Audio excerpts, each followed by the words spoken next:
got 4 year in 4 years, you can vote to change. You can change it. And also, there's opportunities to continue to improve your status and your station. And so I think it's more first worlders who are, it's greed and preying upon, unfortunately, a very naive group of Americans, which I blame the pandemic for. I think we have a lost generation from the pandemic, and that social media and stuff warped their mind in terms of what reality is. And communism, they're not socialists. Communists have been able to really build on them, and it's a very, very sad state of affairs because they're very uninformed, Well, you're a frontline culture warrior. You know how culture gets changed, and the Democrats seized very deliberately over the past 80 years almost every lever of our culture. They took Hollywood, They took higher education, they took music, they took art and literature, and they changed each of those things for the worse. Right? They completely bastardized a lot of American culture. That term's going around a lot lately.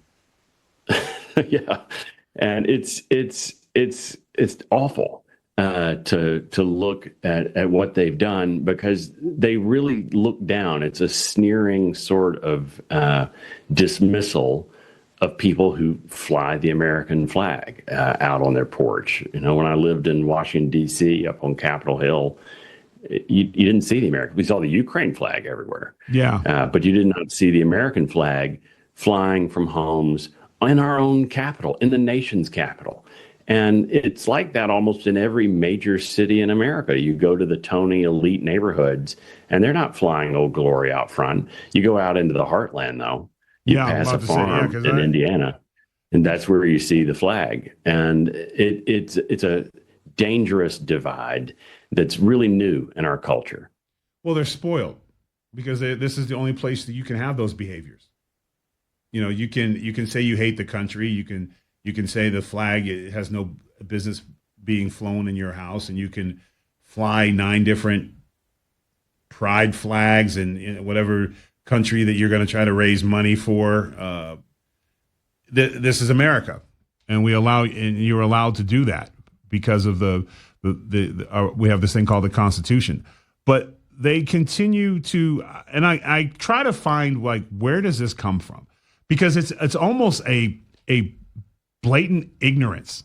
It's just stupidity. Like, for example, Queers for Palestine. Are you out of your mind? Like, you don't chickens for KFC. Yeah. It's like you don't understand what you're supporting. Like, God Sod has this great book, and he calls it Suicidal Empathy. Suicidal Empathy. Yeah, I read it cover to cover. And it's a great book. And a lot of the stories are tragically stupid. I'm just going to say it. I'm going to get on a bike and I'm going to ride through the Middle East, and I'm going to show you how great it is. And they were murdered within the first week of their trip. And I think there's a lot that you come out, and I think if you're financially in a place to where whether whom is president, who is your senator is irrelevant to you, that you can virtue signal these ridiculous ideas. And I don't have a problem with that, but what I have a problem with is that you're passing this on when you have a security team 24/7, when you live in a gated community, when you can fly a private jet, and then you're telling people who don't have these things that we don't need the police. And that there should be more. It's elitism at its worst, and it's a smugness that they think that the Harvard professor who preaches against the police, right, in his private gated community on his elite college campus with their own private police force, and Marines who are standing watch in the night in Djibouti, in Baghdad, across America, protecting his inexpensive oil and his free shipping lanes. And there are all these people standing the watch that professor isn't aware of or doesn't care about. It's the same kind of person who's rude to, the wait staff, or who considers a janitor beneath them. It takes a team to make our country work.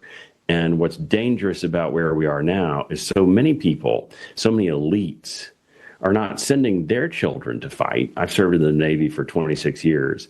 And what I've learned about military service is it's a family business.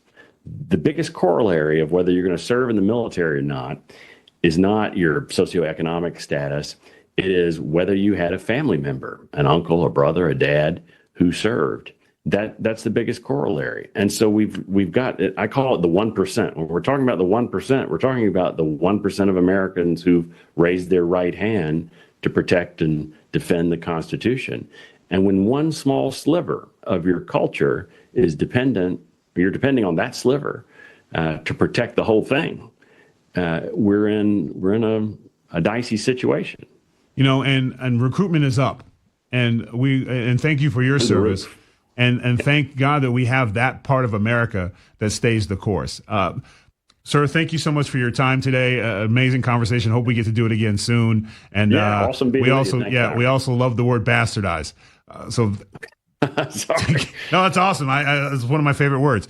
I appreciate you, sir. And again, thank you for your service. This is Tyrus.